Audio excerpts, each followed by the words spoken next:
আসসালামু আলাইকুম। আশা করি সবাই খুব ভালো আছেন। একজন প্রশ্ন করেছেন, কোনো পুরুষ যদি স্ত্রীকে না জানিয়ে আরেকটি বিয়ে করে এবং আগের স্ত্রীকে তালাক দিয়ে দেয়, তাহলে আইনগত কি ধরনের ব্যবস্থা নেওয়া যায়? চলুন বাংলাদেশের আইন অনুযায়ী সমাধান দেওয়ার চেষ্টা করি। বাংলাদেশে একজন মুসলিম পুরুষ যদি স্ত্রীর অনুমতি বা স্ত্রীকে না জানিয়ে দ্বিতীয় বিয়ে করে এবং পরে প্রথম স্ত্রীকে তালাক দেয়, তাহলে আইন অনুযায়ী এটি বেশ কয়েকটি অপরাধের মধ্যে পড়তে পারে। চলুন বিস্তারিত জানা যাক।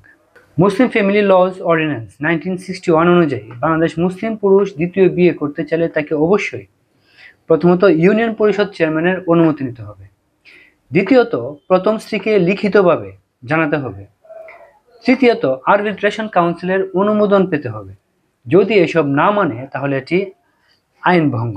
ধারা 6 অনুযায়ী যদি কোনো পুরুষ এসব নিয়ম ভাঙে তাহলে 1 বছর পর্যন্ত কারাদণ্ড অথবা 10,000 টাকা পর্যন্ত জরিমানা কিংবা উভয়দণ্ড হতে পারে।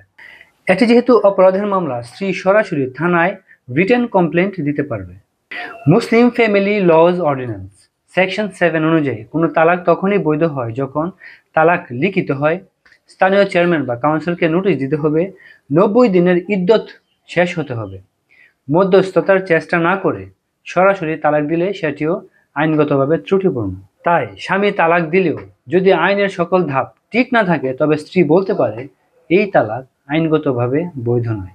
মেইনটেন্যান্স ও মোহরানা দাবি, স্ত্রী এটা দাবি করতে পারে। বাকি মোহরানা, নাফাকা বা খুরপুশ, তালাক বৈধ হলে ইদ্যতের খুরপুশ, সন্তান থাকলে সন্তানের ভরণ পোষণ, এটি দাম্পত্য অধিকার অনুযায়ী ফ্যামিলি কোর্টে মামলা করা যায়। এখানে আরেকটি প্রশ্ন উদ্ভব হইতে পারে, নারী ও শিশু নির্যাতন দমন আইন এখানে প্রযোজ্য কিনা?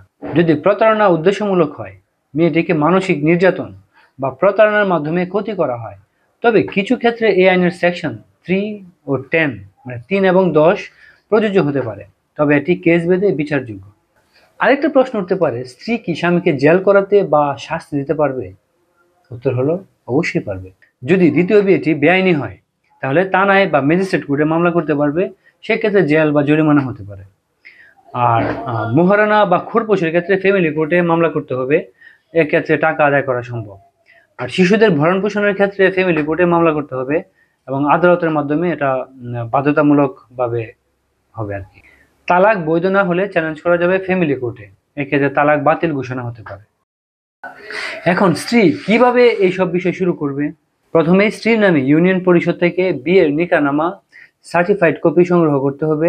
স্বামীর দ্বিতীয় বিয়ের প্রমাণ সংগ্রহ, যেমন নিকাহনামা, ছবি, সাক্ষী ইত্যাদি সংগ্রহ করতে হবে। থানায় রিটেন কমপ্লেন্ট দিবে। অপরাধ হলো পারমিশন ছাড়া দ্বিতীয় বিয়ে। ফ্যামিলি কোর্টে মোহরানা, নাফাফা দাবি মামলা করবে।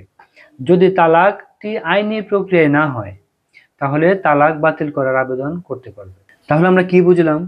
যদি স্বামী স্ত্রীকে না জানিয়ে, অনুমতি না নিয়ে, কাউন্সিলের অনুমোদন ছাড়া দ্বিতীয় বিয়ে করে এবং প্রথম স্ত্রীকে তালাক দেয় তাহলে এটি আইনত অপরাধ এবং স্ত্রী মামলা করতে পারবে, ক্ষতিপূরণ ও মোহরানা দাবি করতে পারবে এবং স্বামীকে জেল জরিমানা করাতে পারবে।